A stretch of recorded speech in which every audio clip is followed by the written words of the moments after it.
be too big. It's too big. It's too big. I really should have looked at this beforehand. So I'm gonna take a little nubbin off of each end and we'll reconvene. I'm back with shorter rods and we're gonna melt these together again. We have a square. It's still too big. I will make it work. Now we'll move on to number 2. Okay, second square.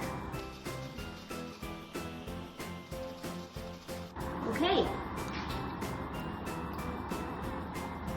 I think they're about the same size. Yeah, this one's cooled down and now I'm gonna attach a corner.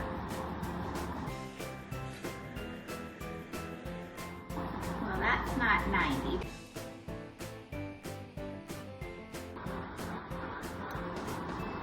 Things keep cracking and I don't know why.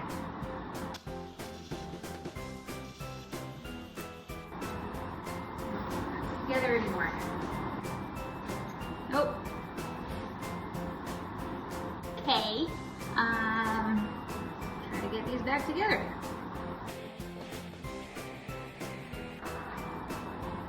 Oh no. This is hard.